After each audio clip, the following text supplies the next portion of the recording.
It's time for a little something I forget. My notes say I'm Professor Robert E.G. Black, and I'm here with Luke Allen from Christmas, actually, whatever that is. And it's time to discuss Eternal Sunshine of the Spotless Mind. But they're erasing me, and I have no memory of any of this, so my Zoom screen says you're Luke Allen. Take over. Well, I didn't make any notes for this one, so that's a problem. Okay. I could have made a terrible joke about the minute being frozen, but I didn't make that terrible joke. But there we go.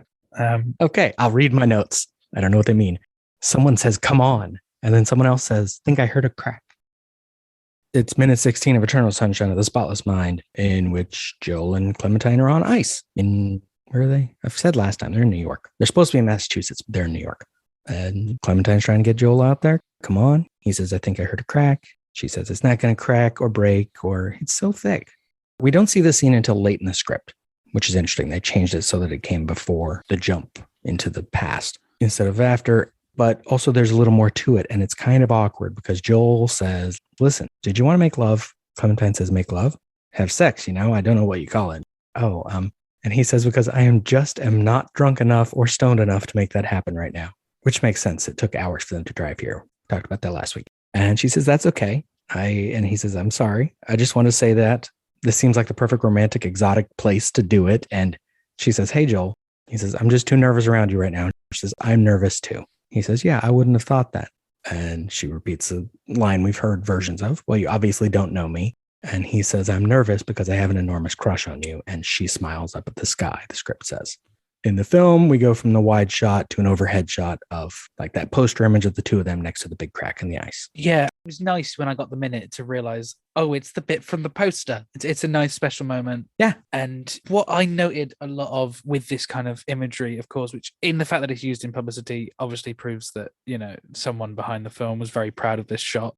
As I think they should be. Mm-hmm. But I like the fact that obviously there is the crack, things are cracking. And later on we realize more, we see the scene again as things are beginning to crack. Well, much further down that point. Mm-hmm. And they're together on one side of the crack. And the crack is next to her, not him. Which is kind of how their journey goes. Yep. And they're trying to stick together as the world is cracking around them. I think it'd be really blatantly obvious and very simple mise-en-scène to put the crack between the two of them. Mm-hmm. So the fact that they don't do that, I really appreciate. Yeah, it's better that it's off to the side, yeah. I really like this shot. I was trying to come up with a detailed analysis of the crack, and I just didn't. No, it's great. And I love that thick ice has that blue tone to it. And so it's not as stark an image as it could be. I mean, she's wearing a colorful outfit anyway, as she does. But just overall, it's not just a bunch of white around them. It doesn't blind you. Interrupting while editing because I cut several minutes here because Luke was talking about a film he's involved with that hasn't been made yet, so the audience wouldn't have much of a reference. It went on for several minutes, but basically looped back around to Clem's hair. Back to Luke. What we do with Clem's hair is something which I was thinking, probably not to that extent, because neither of the characters are manic pixie dream girl types. That characters don't have to be that. No, it's not a requirement. It's not. It just happens a lot. But I also just suggested that all characters with dyed hair are manic pixie dream girls. That's not true. It's nearly true. I feel like that term is a problem. I don't mean the use of it. I mean the term as well, because we narrow down what a character is. But in a story, we have to see why one character is interesting to another one. Yes. We're not in their head, so the only thing we can have is they make their life more interesting. The easy way for that is we have a shutdown character and we have an out there ADHD character who has too much energy and too much going on, has colored hair, bright colors, says too much, because she makes Joel's life interesting. And so we understand why he would care, because he needs that in his life. He's clearly got some problems going on. We don't know what yet, which 16 minutes in is a lot. Yeah. And I think what I find so interesting about this film that I'm working on is that, as well as that whole kind of, what you said about what makes your life more interesting, is that because the film is focused upon the breakup and the reasons for the breakup, is it's also as equally focused on how they make each other's lives more boring than they were before, and worse and more stuck in routine. Mm-hmm. Clementine says, show me which constellations you know. And he says, I don't know any. And I wonder, might this be true? Yeah. If constellations were something that she always asked him about, his knowledge of constellations would be damaged right now. Some of it might come back, but a lot of it would be gone. because he just got stuff erased last night. No, night before last. That's a really interesting point. I hadn't thought about that. Yeah, I like that. She bumps Joel with her hand. She leans her head over by his, and she needs to be humored. She says, "Show me which ones you know." And he kind of scoots away from her for a moment, but then he straightens again and is right next to her. And he says, okay. He says, "Oh." And he pulls his right hand from his pocket and points up. And he says, "Here's Osidious." She says, "Where?" And he's already got his right hand back in his pocket. It's cold. He didn't prepare for this as well as she did. Now he pulls out his left hand to point because he doesn't have any gloves. And he's like, "Right there. See, sort of a swoop and a cross. Osidious the Emphatic," which is obviously completely made up. However, a few years after this movie, 2007, the Pomegranates released a song inspired by this called Osidious the Emphatic. Doesn't have a lot of lyrics. It says, "When you look at the sky, do you see constellations? If you look really hard, do you think you'll see faces? And do you believe that they can see everything? The truth is they only see as much as you. It's just from their point of view. When you look at the clouds, do you feel hesitation? Do you wonder why you never see other faces? And do you subscribe to the stars never lie? Do you ask yourself, why do I look at the sky? I don't seem to see so clearly. Starry skies don't know my name, and starry skies won't pull me from the blaze." So it's a song inspired by this scene. I love that the Pomegranates, like that's a fruit-based group. It's Mhm. Clementine and the Pomegranates is like a duet waiting to happen. That is interesting. Is that a thing you're going to play a clip of, or are you going to just like? Oh, definitely. Yeah. I will promote Pomegranates here. Yes.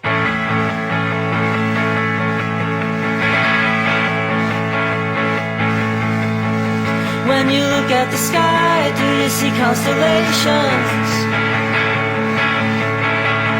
If you look really hard, do you think you'll see faces? And do you believe that they can see everything? Oh, but the truth is they only see as much as you. It's just from their point of view.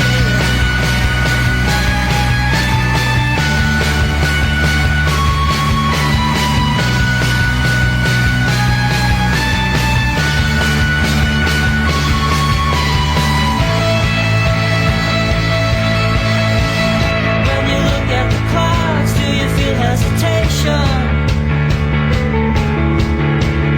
And do you wonder why you never see other faces?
skies won't pull me from the blaze. Starry skies don't know my name, and starry skies won't pull me from the blaze.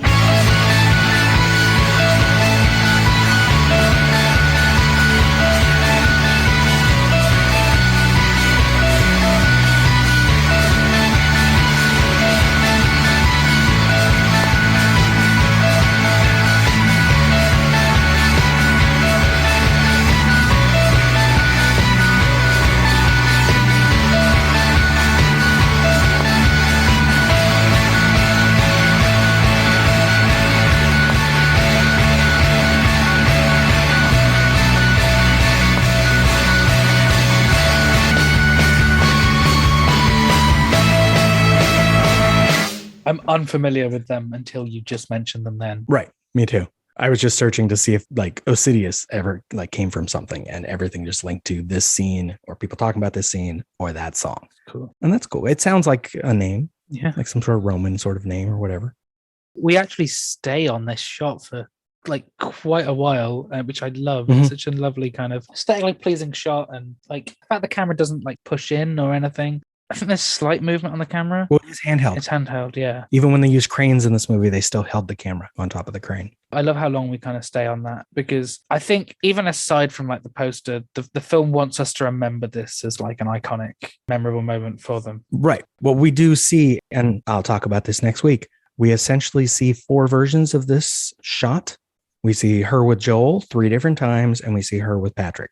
And the difference between those 4 scenes and how it's going is an easy gauge of how things are going in the story structure. Separate in a way from her hair telling us the chronology, Yeah. because the chronology of the story is not the chronology of events, which I think is why some people have a problem with this movie. It's like they gave us this nice hair thing so we can keep track and then just work around it. Yeah, well, the chronology of the story doesn't matter, really. Well, the chronology of events, doesn't matter. Right. The chronology of events doesn't matter. It's the chronology of the story because it's the emotional core of his memory in his brain. Most of the movie is taking place in his head. Yeah, so the order of his memories is insignificant. Right. It's nice to keep on top of, and I've done bits of it in each point I watch it, but also I don't care. Essentially, her hair becomes how he remembers when something happened. It's like you were talking about a boy yesterday or day before, I forget. Another one of Hornby's novels, or not novels, his memoir, Fever Pitch. It's been adapted twice into movies, but it's a great story structure. And it's sort of what I did with that last year on my blog, where you take this thing, he did soccer games, and goes through his life based on what soccer game was big at that point. And each chapter is built around a soccer game. And he also did High Fidelity, which was like that, but music. Right, that, but music. I guess it looks as if you're reorganizing your records. Yeah. What is this, chronological? No. Not alphabetical. Nope. What? Autobiographical. No fucking way. Yep. I can tell you how I got from Deep Purple to Howlin' Wolf in just 25 moves. And if I want to find the song Landslide by Fleetwood Mac, I have to remember that I bought it for someone in the fall of 1983, pile, but didn't give it to them for personal reasons. That sounds comforting. Yes. And my blog, I went through movies, and it was like, what are these movies I watched at a certain point in my childhood? And then they became fixtures because we had them on VHS. Yeah. And what did they tell me about life when I'm a little kid watching these movies? Eternal Sunshine, by the time I see this, I'm well past all that. I'm in my 20s when I see this. So it's less of that, but it's also a movie I latched onto, and it's officially, if asked, this is my favorite movie. That's fair. It's definitely a film I come out of. And all 3 of these films in the trilogy are films that I feasibly understand them being people's favorite films. Mm-hmm. Right. But I also imagine some people probably, without knowing of the whole thing we did with the podcast and everything, would wonder why About Time is my favorite film. Because, Right. I think it's probably less feasibly a favorite film than these are. Well, yeah, it's a little too, for some reason I went to Peter Griffin from Family Guy. It doesn't insist on itself enough. Yeah. But since we're all gonna die, there's one more secret I feel I have to share with you. I did not care for The Godfather. What? Did not care for The Godfather. How can you even say that, Dad? Didn't like it. Peter, it's so good. It's like the perfect movie. This is what everyone always says. Whenever they say, Robert De Niro, Al Pacino. You never see Robert Duvall. No, fine actor. Did not like the movie. Why not? Couldn't get into it. Explain yourself. What didn't you like about it? It insists upon itself, Lois.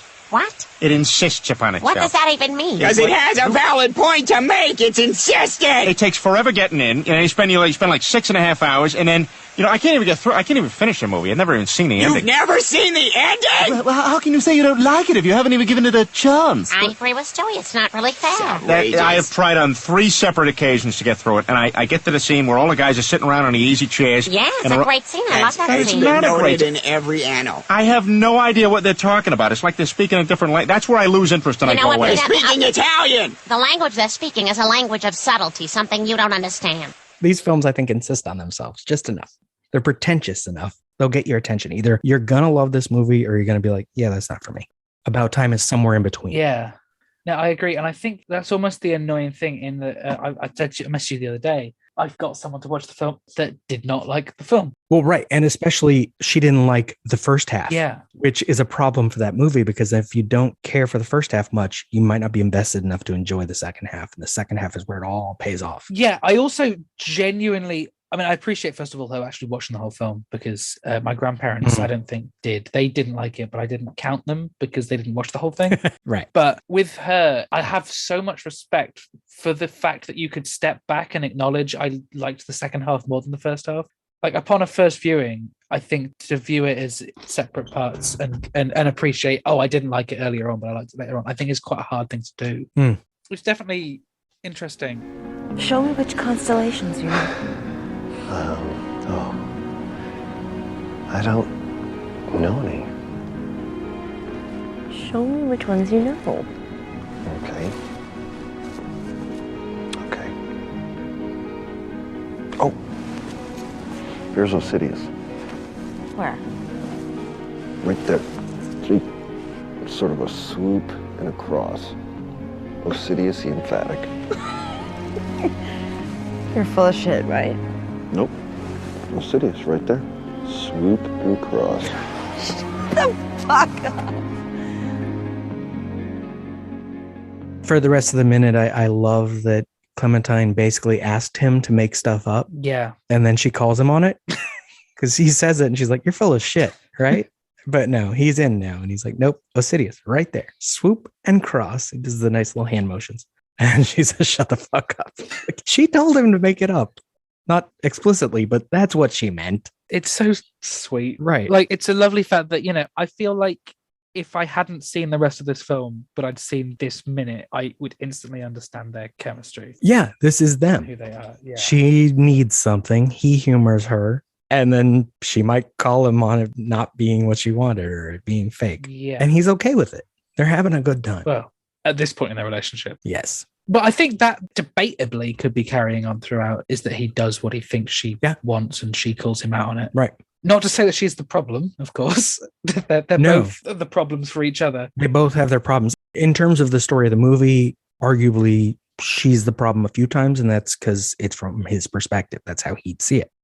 I think the movie gives us enough reason to blame him too. But also I think they're both good people who just aren't right for each other, but will forever also be right for each other. Right.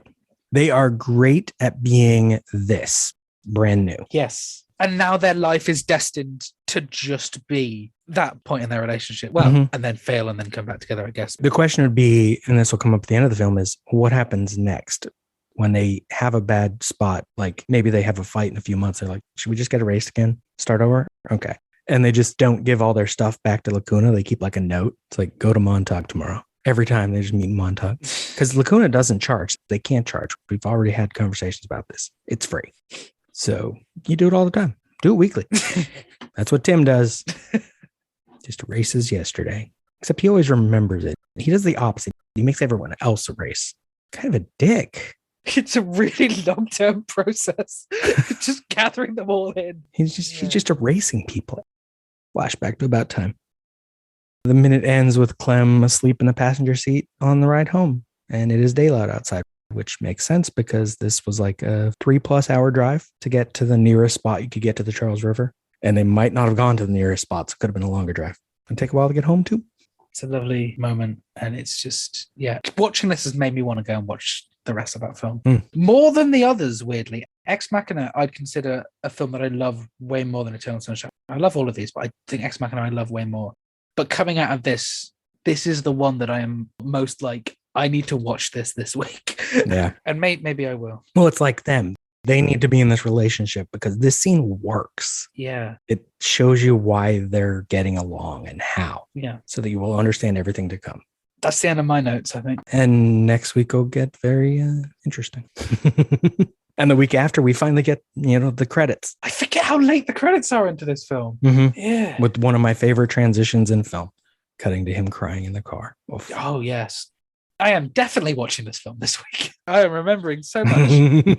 Ironically. Yeah. So plugs. Them out. You can find a lot of the stuff that I'm doing at the moment at rockinghorsemedia.co.uk. So thank you for listening to this show. Eternal Sunshine of the Spotless Minute is just one part of an existential trilogy of podcasts. Tune in every Tuesday for Minutia Ex Machina, every Wednesday for the Groundhog Day Project Minute by Minute, and every Thursday for more Eternal Sunshine. You can follow all 3 shows in one feed as well. Just search an existential trilogy. Follow this show on Twitter at spotless_minute, on Instagram, and on Facebook at Spotless Minute. This has been a production of Lemming Drops Studio. You can find links to more at lemmingdrops.com or join the Facebook group Lemming Drops Studio Tour. And you can support all my shows at patreon.com/lemmingdrops. Until next time.